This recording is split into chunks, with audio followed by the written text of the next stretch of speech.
Chapter 6, Los Melones, Cantaloupes. They reached the border at Mexicali in the morning. Finally, the train stopped moving and everyone disembarked. The land was dry and the panorama was barren, except for date palms, cactus, and an occasional squirrel or roadrunner. The conductors herded everyone into a building, where they stood in long lines waiting to pass through immigration. Esperanza noticed that the people in the first cars were escorted to the shortest lines and passed through quickly. Inside, the air was stagnant and thick with the smell of body odor. Esperanza and Mama, their faces shiny with grime and perspiration, looked tired and wilted, and they slumped with even the slight weight of their valises. The closer Esperanza got to the front, the more nervous she became. She looked at her papers and hoped that they were in order. What if the officials found something wrong? Would they send her back to her uncle's? Would they arrest her and put her in jail? She reached the desk and handed over the documents. The immigration official seemed angry for no reason. "Where are you coming from?" She looked at Mama, who was behind her. "We are from Aguascalientes," said Mama, stepping forward. "And what is your purpose for entering the United States?" Esperanza was afraid to speak. What if she said the wrong thing? "To work," said Mama, handing him her documents as well. "What work?" demanded the man. Mama's demeanor changed. She stood up straight and tall and deliberately blotted her face with a handkerchief. She looked directly into the official's eyes and spoke calmly, as if she were giving simple directions to a servant. "I am sure that you can see that everything is in order. The name of the employer is written there. The people are expecting us." The man studied Mama. He looked at their faces, then at the pages, then their faces again. Standing tall and proud, Mama never took her eyes from his face. Why was it taking so long?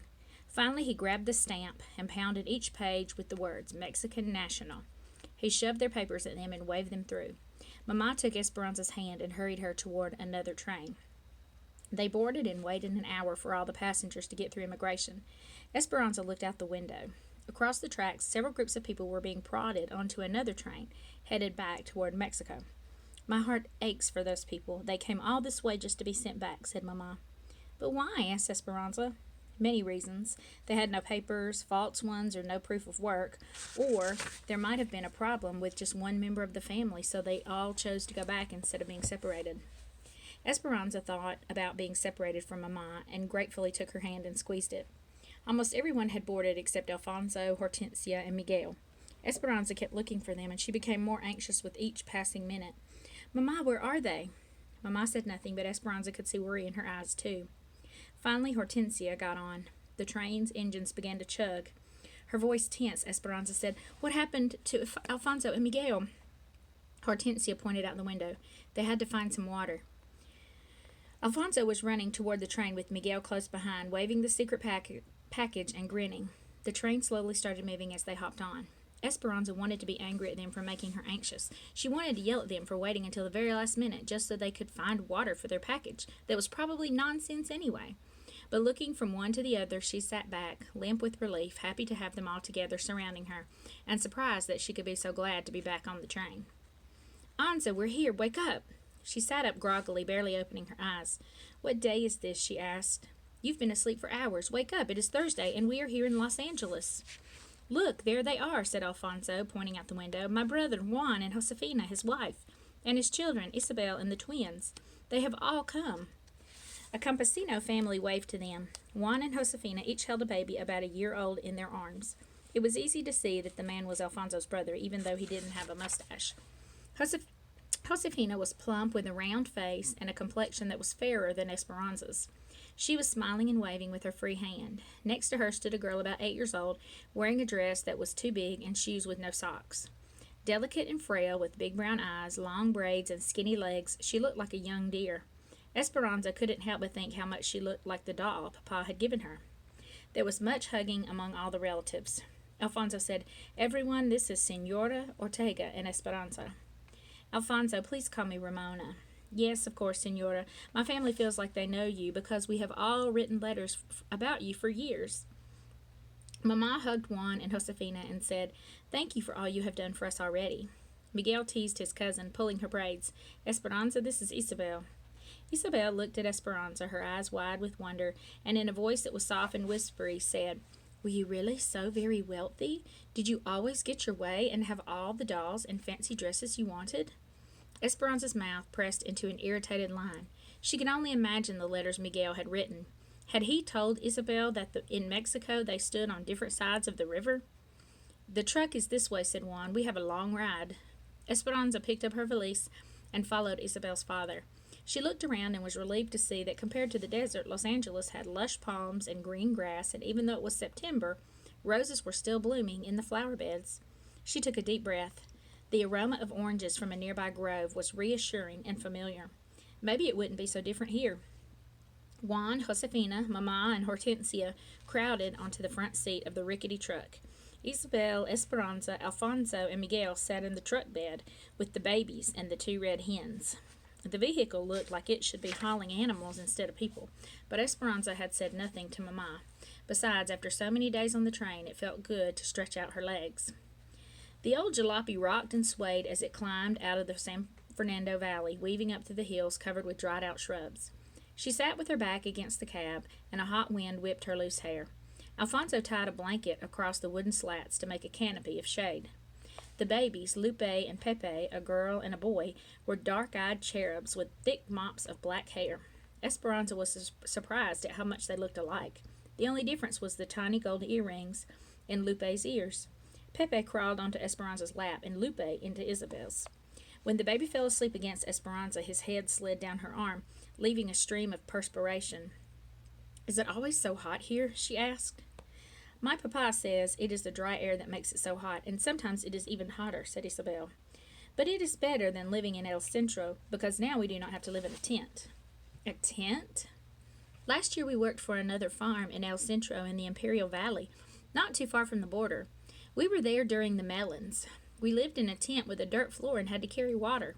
We cooked outside, but then we moved north to Arvin. That's where we're going now. A big company owns the camp. We pay $7 a month, and my papa says it is worth it to have piped-in cold water and electricity and a kitchen inside. He said the farm is 6,000 acres. Isabel leaned toward Esperanza and grinned as if she were telling a big secret. "And a school. Next week I get to go to school, and I will learn to read. Can you read?" "Of course," said Esperanza. "Will you go to school?" asked Isabel. "I went to private school and started when I was 4, so I have already passed through level 8. When my grandmother comes, maybe I will go to high school." "Well, when I go to school, I will learn English," said Isabel. Esperanza nodded and tried to smile back. Isabel was so happy she thought about such little things. The brown, barren mountains rose higher, and a red-tailed hawk seemed to follow them for miles. The truck rattled up a steep grade past sparse, dry canyons, and Esperanza's ears began to feel full and tight. "How much longer?" "We will stop for lunch soon," said Isabel. They wove through the golden hills, softly sculpted with rounded tops, until Juan finally slowed the truck and turned down a side road. When they came to an area shaded by a single tree, they piled out of the truck, and Josefina spread a blanket on the ground, then unwrapped a bundle of burritos, avocados, and grapes. They sat in the shade and ate. Mama, Hortensia, and Josefina chatted and watched the babies while Isabel lay down on the blanket between Alfonso and Juan. She was soon asleep. Esperanza wandered away from the group, grateful not to be rocking in a truck or a train. She walked to an overlook. Below, canyons plunged to an arroyo, a silver line of water from an unknown river.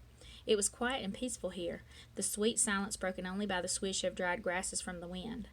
With her feet solid on the ground for the first time in many days, Esperanza remembered what Papa had taught her when she was little. If she lay on the land and was very still and quiet, she could hear the heartbeat of the valley. "Can I hear it from here, Papa?" She stretched out on her stomach and reached her arms to the side, hugging the earth. She let the stillness settle upon her and listened. She heard nothing. "Be patient," she reminded herself, "and the fruit will fall into your hand." She listened again, but the heartbeat was not there. She tried one more time, desperately wanting to hear it, but there was no reassuring thump repeating itself. No sound of the earth's heartbeat, or Papa's. There was only the prickly sound of dry grass. Determined, Esperanza pressed her ear harder to the ground. "I can't hear it," she pounded the earth. "Let me hear it." Tears burst from her eyes as if someone had squeezed an overripe orange. Confusion and uncertainty spilled forth and became an arroyo of their own. She rolled on her back, her tears warming down her face into her ears. Seeing nothing but the vast sky and dizzying swirls of blue and white, she began to feel as if she were floating and drifting upward. She lifted higher, and part of her liked the sensation, but another part of her felt untethered and frightened. She tried to find the place in her heart where her life was anchored, but she couldn't, so she closed her eyes and pressed the palms of her hands against the earth, making sure it was there. She felt as if she were falling, careening through the hot air. Her skin perspired, and she felt cold and nauseous. She took short breaths, heaving in and out. Suddenly, the world went black. Someone hovered over her. She sat up quickly. How long had she been in the darkness? She held her pounding chest and looked up at Miguel. Anza, are you all right? She took a deep breath and brushed off her dress. Had she really floated above the earth? Had Miguel seen her? She knew her face was red and blotchy. I'm fine, she said quickly, wiping the tears from her face. Don't tell Mama. You know, she worries. Miguel nodded.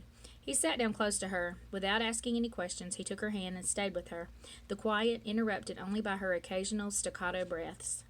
I miss him too, Miguel whispered, squeezing her hand. I miss the ranch and Mexico and Abuelita, everything.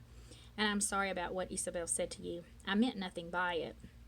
She stared at the dark brown and purple ridges staggered in the distance and let the ripe tears cascade down her cheeks.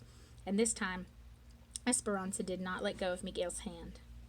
They were heading down a steep grade on Highway 99 when Isabel said, Look! Esperanza leaned around the side of the truck. As they rounded a curve, it appeared as if the mountains pulled away from each other like a curtain opening on a stage, revealing the San Joaquin Valley below. Flat and spacious, it spread out like a blanket of patchwork fields. Esperanza could see no end to the plots of yellow, brown, and shades of green. The road finally leveled out on the valley floor, and she gazed back at the mountains from where they'd come. They looked like monstrous lion's paws resting at the edge of the ridge. A big truck blew its horn, and Juan pulled over to let it pass, its bed bulging with cantaloupes. Another truck and another did the same. A caravan of trucks passed them, all piled high with the round melons. On one side of the highway, acres of grapevines stretched out in soldiered rows and swallowed up the arbors. On the other side, fields and fields of dark green cotton plants became a sea of milk-white puffs. This was not a gently rolling landscape like Aguascalientes, for as far as the eye could travel, the land was unbroken by even a hillock. Esperanza felt dizzy looking at the repeated straight rows of grapes and had to turn her head away. They finally turned east off the main highway. The truck went slower now, and Esperanza could see workers in the fields. People waved, and Juan honked the truck horn in return. Then he pulled the truck to the side of the road and pointed to a field that had been cleared of its harvest.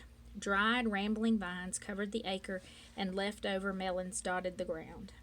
The field markers are down. We can take as many as we can carry, he called back to them. Alfonso jumped out, tossed a dozen cantaloupes to Miguel, then stepped up on the running board and slapped the top of the truck for Juan to start again. The melons, warmed by the valley sun, rolled and somersaulted with each bump of the truck. Two girls walking along the road waved, and Juan stopped again. One of them climbed in, a girl about Miguel's age. Her hair was short, black, and curly, and her features were sharp and pointed. She leaned back against the side of the truck, her hands behind her head, and she studied Esperanza, her eyes darting at Miguel whenever she could. This is Marta, said Isabel. She lives at another camp where they pick cotton, but it is owned by a different company. Her aunt and uncle live at our camp, so she stays with them sometimes. Where are you from? Asked Marta. Aguascalientes, El Rancho de las Rosas, said Esperanza. I have never heard of El Rancho de las Rosas. Is that a town? It was the ranch they lived on, said Isabel proudly, her eyes round and shining. Esperanza's father owned it, and thousands of acres of land. She had lots of servants and beautiful dresses, and she went to private school, too. Miguel is my cousin, and he and his parents worked for them. So you're a princess who's come to be a peasant. Where's all your finery? Esperanza stared at her and said nothing. What's the matter? Silver spoon stuck in your mouth? Her voice was smart and biting. A fire destroyed everything. She and her mother have come to work, like the rest of us, said Miguel. Confused, Isabel added, Esperanza's nice. Her papa died. Well, my father died too, said Marta. Before he came to this country, he fought in the Mexican Revolution against people like her father who owned all the land. Esperanza stared back at Marta, unblinking. What had she done to deserve this girl's insults? Through gritted teeth, she said, You know nothing of my papa. He was a good, kind man who gave much of his property to his servants. That might be so, said Marta, but there were plenty of the rich who did not. That was not my papa's fault. Isabel pointed to one of the fields, trying to change the subject. Those people are Filipinos, she said. They live in their own camp. And see over there? She pointed to a field down the road. Those people are from Oklahoma. They live in Camp 8. There's a Japanese camp, too. We all live separate and work separate. They don't mix us. They don't want us banding together for higher wages or better housing, said Marta. The owners think if Mexicans have no hot water that we won't mind as long as we think no one has any. They don't want us talking to the Okies from Oklahoma or anyone else because we might discover that they have hot water. See? Do the Okies have hot water? Asked Miguel. Not yet, but if they get it, we will strike. Strike, said Miguel. You mean you will stop working? Don't you need your job? Of course I need my job, but if all the workers join together and refuse to work, we might all get better conditions. Are the conditions so bad? Asked Miguel. Some are decent. The place you are going to is one of the better ones. They even have fiestas. There's a Jamaica this Saturday night. Isabel turned to Esperanza. You will love the Jamaicas. We have them every Saturday night during the summer. There is music and food and dancing. This Saturday is the last for this year because soon it will be too cold. Esperanza nodded and tried to pay attention to Isabel. Marta and Miguel talked and grinned back and forth. An unfamiliar feeling was creeping up inside of Esperanza. She wanted to toss Marta out of the moving truck and scold Miguel for even talking to her. Hadn't he seen her rudeness? She brooded as they rode past miles of young tamarisk trees that seemed to be the border of someone's property. Beyond those trees is the Mexican camp, said Isabel, where we live. Marta smirked at Esperanza and said, Just so you know, this isn't Mexico. No one will be waiting on you here. Then she gave her a phony smile and said, Entiendes? Understand? Esperanza stared back at her in silence. The one thing she did understand was that she did not like Marta.